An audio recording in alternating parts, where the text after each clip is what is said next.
Shake, shake, shake! Ayan. Gagawa tayo tonight ng coffee latte. Yan. So, dito, I put 3 tablespoons of sugar, tapos isang kutsarang Nescafe. Nilagyan ko lang ng konting tubig, enough to shake it. Tapos, ayan na siya, foam na siya. Ayan. So, mamaya i-assemble natin. So, sa pag-assemble ng ating coffee latte, maglalagay tayo ng yellow.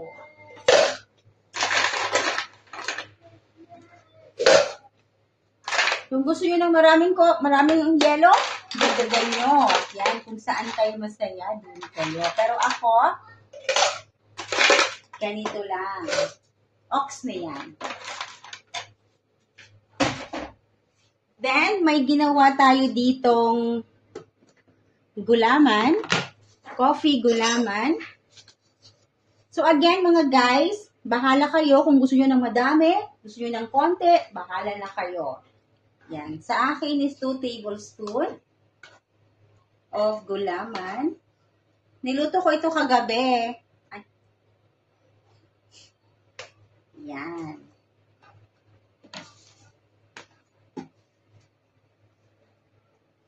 Okay na to.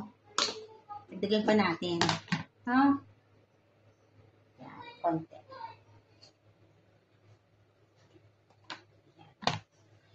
So, sa pag-assemble, bahala na kayo guys kung anong gusto nyo unahin, ang yellow or ang gulaman. Basta sabi ko kung saan kayo masaya, doon kayo, supportahan kita. Cookie! So, now, time to assemble our coffee latte. Guys, it is up to you kung gusto nyo mauna yung sinake natin na coffee with sugar or gusto nyo mauna yung gatas. So, ang ginamit natin dito is fresh milk, okay? And sa akin, gusto ko mauna yung ating fresh milk. Add na natin. Ayan.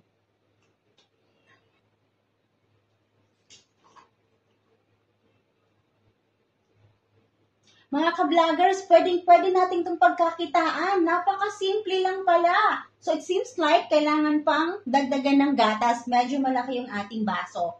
So, dagdagan pa natin. So, let's add more milk, guys. Ayan. So, ox na yan. I-add na natin ngayon yung ating coffee. Yan. So, guys, i-divide nyo lang into 2 yung nagawa natin. Divide natin into 2.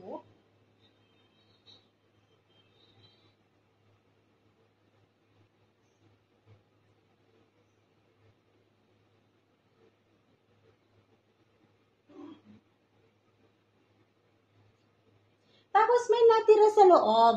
What we will do is, we will add milk para hindi sayang.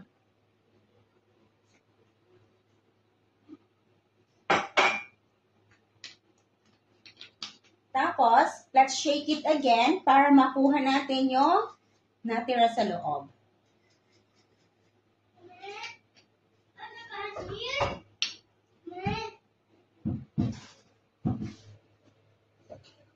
So, ayan guys, meron na tayong cafe latte. Coffee latte.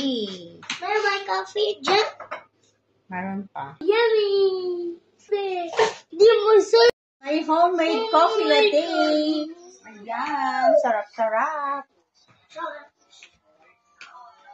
Tikman na natin.